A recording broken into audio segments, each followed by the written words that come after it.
What's up, NBA fan? What's up, all sports fan? This your boy JB, host of the Behind the Bench Podcast Network and channel.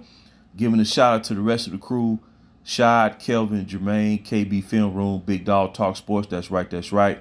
For everyone who's tuning in, we thank you for supporting Behind the Bench and subscribing to the channel and helping to make this show the best that it can be.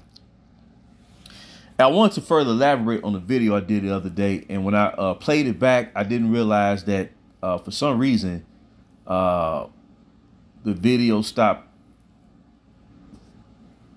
featuring the volume. For some reason, the volume went out, and about the second half of the video, it was silent. You know, so basically, I just want to elaborate real quick, man. You know, as the Olympics, the 24 Olympics is about to kick off next month. And the United States men's basketball team, better known as Team USA, is looking to clinch another gold medal for this country when it comes to the sport of basketball.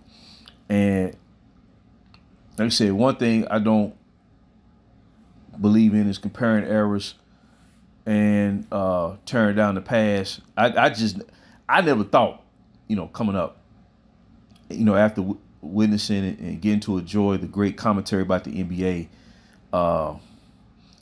during the time that I started watching this league in the late 70s and then throughout the 1980s, the 1990s, the 2000s, up until 2010, and it seemed like from that point on, and this is really intensified over the past 5 years, that you got a lot of these talking heads, man, really ain't got no business, expounding on the league. They really don't love the NBA. They really don't love it, man, because if you really love something or if you appreciate something, you're not going to trash it, and every decade has its standout moments, has its legendary figures, man. Unforgettable play. Every decade has that. From when the league first started, it had to become the pioneers of this league, man. They're very important because if it weren't for their contribution and making this league credible and believable, then we would not have seen this league continue throughout the 50s, 60s, 70s, 80s, 90s, 2000s, 2010s, and this current decade of the 2020s. So every decade is an extension of what happened before. So why trash it? There's no need to trash it. What for? You know what I'm saying? It doesn't make any sense. And it's really not based on logic, and it's built on narratives. It's not built on true historical context or reason. And like I said, when it comes to this dude, Nick Wright, man, I'm telling you, man, I can't watch him, man. I don't watch that dude. No reason to. He's not going to say anything that's respectable anyway. And,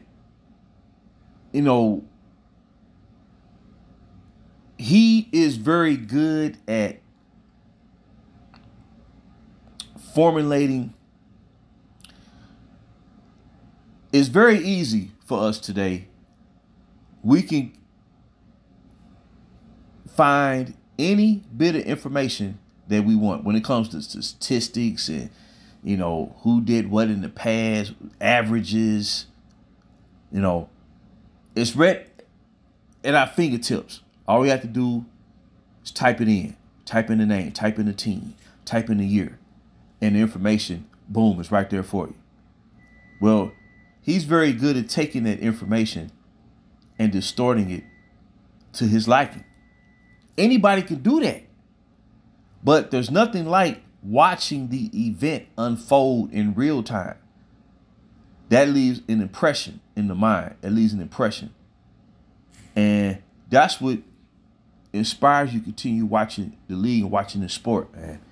And, when he goes off and try to go off on the dream team, the original dream team of USA basketball, man, You know, this is when you begin crossing the line and point of no return, and you really should not be in liberty to talk basketball. And I'm dead serious when I say that, man. I'm dead serious. It's like anything, and what this really about is trying to discredit Michael Jordan's career. It's like anything associated with Jordan, they're going to try to discredit. And when it comes to Kobe Bryant, they're going to try to omit altogether. That's just the stone cold facts. And like I said, it doesn't make any sense. But when you appreciate the history of the game, you can weed out all the chatter. You can weed out all the nonsense. And that's why members of the crew, we started this channel. It's a direct response. And there's other content creators on YouTube is doing the same, man. We're getting sick and tired of it. We cut these shows on, man, and we watch this nonsense when it go on every freaking day. And it's doing it every freaking day. That's no exaggeration. All season, preseason, regular season, playoff. They're going to try to discredit the past, man. And like I said, when it comes to the original Dream Team, man, look, first of all, as I mentioned it in the video I did the other day, as we all know, NBA players do not always represent Olympic basketball. It was college players, it was collegiate players. And for the most part, collegiate players, when they represented the United States, they dominated the competition. In every Olympics that they participated in, they brought home gold. Outside that controversial ruling, I believe that was during the 72 Olympics? It was either, I think that was the 72 Olympics when United States actually, towards the end of the game, they took the lead, and then a bucket was taken away, and then the Soviet Union scored near the end of the game, and then they upset United States. You know, but that was based on controversy. And the last Olympic team, men's Olympic basketball team that won gold medal featuring college basketball players was led by Michael Jordan. Michael Jordan, Patrick Ewing, Alvin Robertson, Wayman Tisdale, Steve Alford, and they helped bring home gold, the gold medal. Chris Mullin, you know what I'm saying? And United States lost in the 88 Olympics, got upset, and they had to settle for the bronze medal, right? They had to settle for bronze medal. And then USA Basketball, led by, I believe that was Jerry Coangelo, who was president of the committee that selects the players. He's the one who pushed for NBA players to be allowed to represent the country when it came to basketball. That's when it started, you know, because other countries around the world, they were featuring adult men representing the team, where the United States had been featuring college players, you know. So I understood the theory. And that original Dream Team in 92, it was so important, influential, that it inspired, you know, the next two generations of basketball players overseas. And Europe, you know, mainly Europe, you know, the European countries, you know, Spain, you know, France, Yugoslavia, Croatia, you know what I mean? We can go down the line. Serbia, you know. Without the original Dream Team, you probably don't have Greece. You may not have a Giannis Antetokounmpo. You may not have a Nikola Jokic.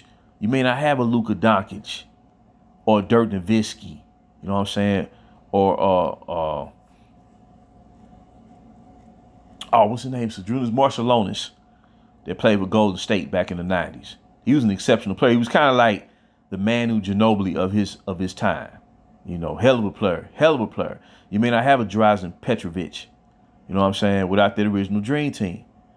And to try to tear that down, man, it don't make any sense.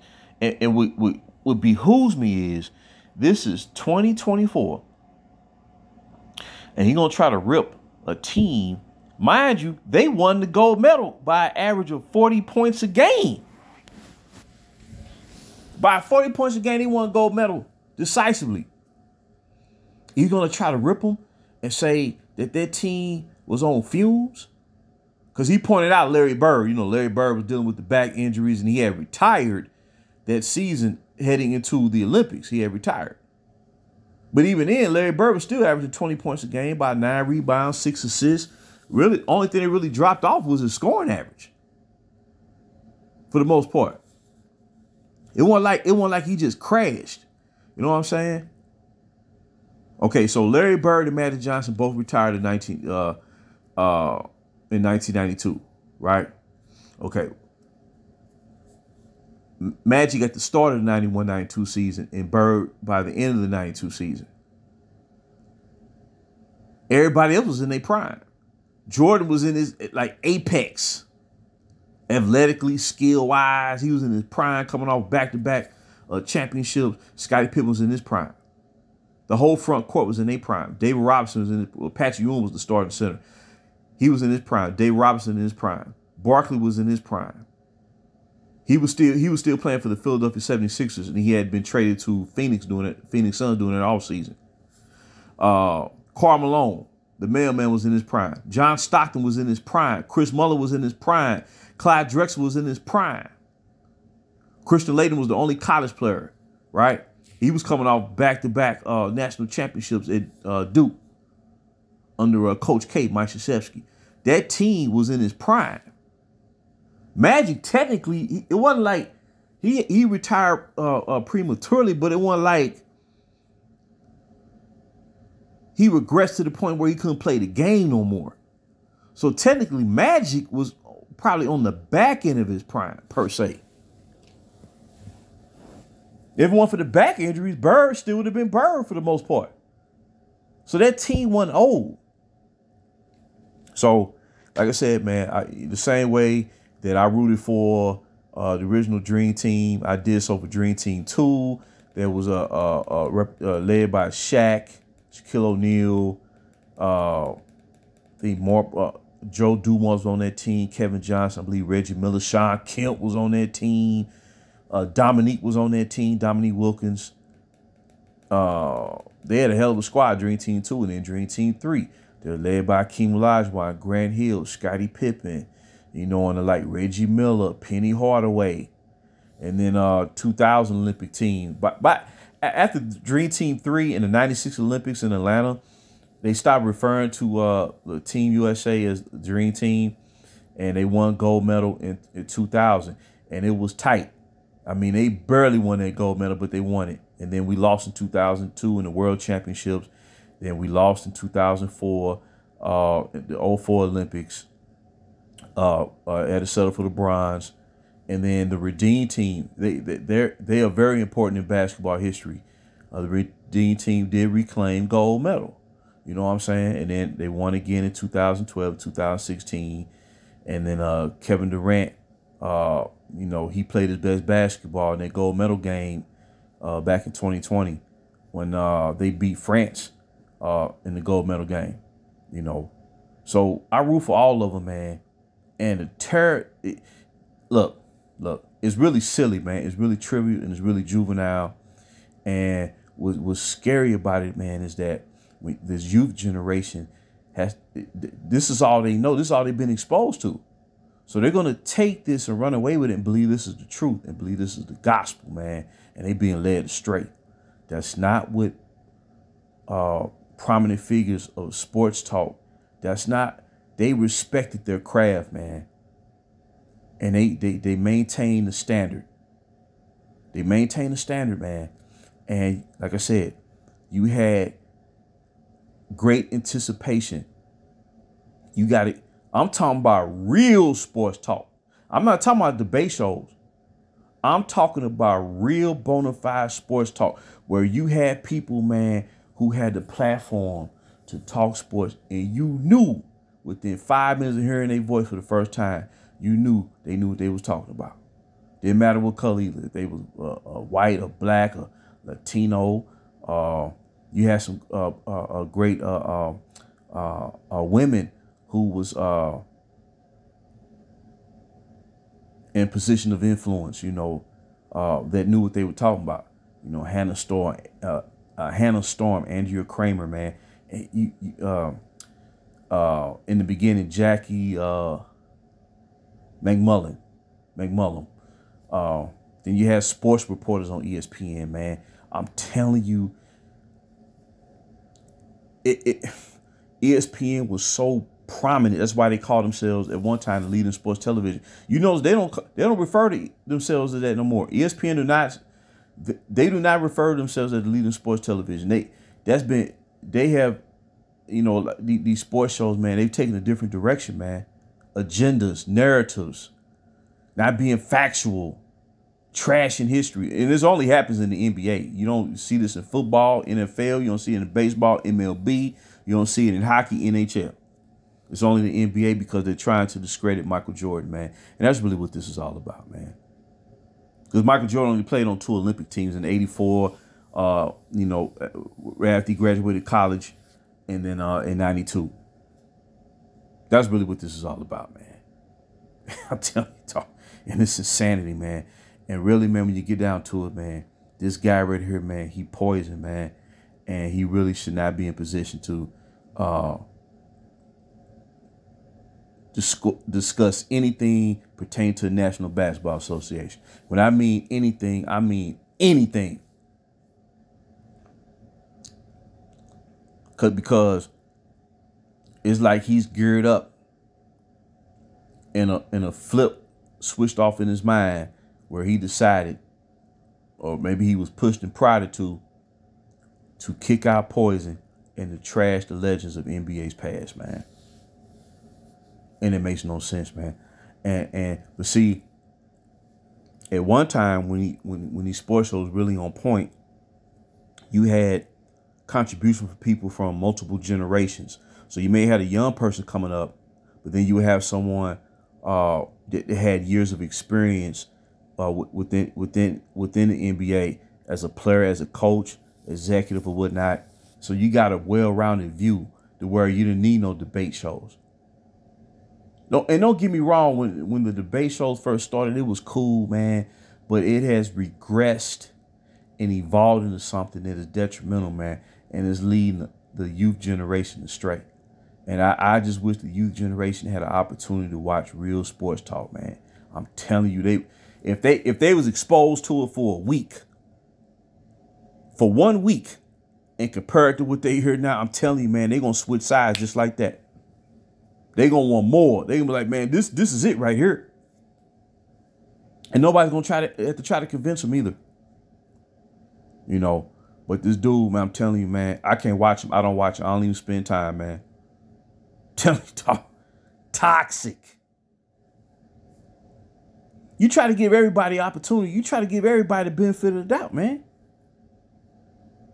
But if you're going to keep on doing it, if this is your track record, and it's been going on for years, and it's getting worse, it's intensifying, it's creating a lot of animosity, and it's creating generational divides too. That's when you know something is wrong, is when someone prominent or something is constantly being reinforced and ingrained in the conscience of people that's creating divisions. That's not how I rolled back then, man. I'm telling you. I promise you it was different. And I promise you it was better. And it can get back to that point. If we get these cats out the way, man, because they don't love the NBA. They don't love it. They're only using it to build up their platform and use the past as a reference to show how knowledgeable they are about the sport. But they know of the game, but they don't know the game. And that's what they're missing. They know of the game, but they don't know the game. And you can see the gaps by what they say. You can see the gaps. You can see the motive behind what they're saying in a heartbeat. So I just want to reiterate that. Like I said, I had a little technical issue with that previous video, but at the end of the day, man, you know, just as this Olympic team, man, you want to see them succeed, just like 4 years ago, just like 8 years ago, just like 12 years ago, just like 16 years ago. You just keep, you know, going back in time, and you root for all of them because it's all about American basketball. You know, it's been the best in the world. You want to now me personally, I respect what those international players are doing, man. They come into play, and really their style of play is a reflection of how the NBA was played back in the 80s and 90s and whatnot, 2000s. You know what I'm saying? Before the super team nonsense started, you know, and they put less emphasis on defense to open up the game. So now, because of that, they're behind as far as like fundamental wise when it comes to, you know, playing the top international players in this league. You know what I'm saying? The irony. But that was all spearheaded by the inspiration that was brought forth by the original Dream Team, man. So that's why people say that was the greatest team ever assembled, because of their influence that they carried out, you know, over the course of the past 20, 30 years. And this dude want to try to wash it away, but it ain't gonna work though. It's all being done in jest. It won't work, man.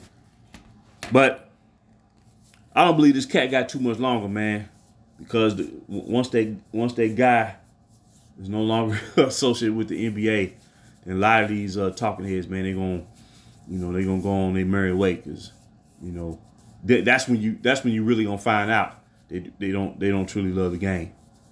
That's when you're gonna know. You're gonna know it right off tops. So I just want to expound on that, man. You know, go Team USA. You know what I'm saying? And getting ready for this next season. The real basketball is back. Competition is back. These youth squads, this young talent, I give them all the credit in the world, man, and all the props, because they stayed the course and they are reaping the benefits, and they're doing a great job moving this league forward. And eventually they will get their shine. It's only a matter of time. We just have to hang in there about another year or two, and then the NBA could move forward in prosperity. So I just want to drop that nugget. And until next time, this is JB or BTB Behind the Bench.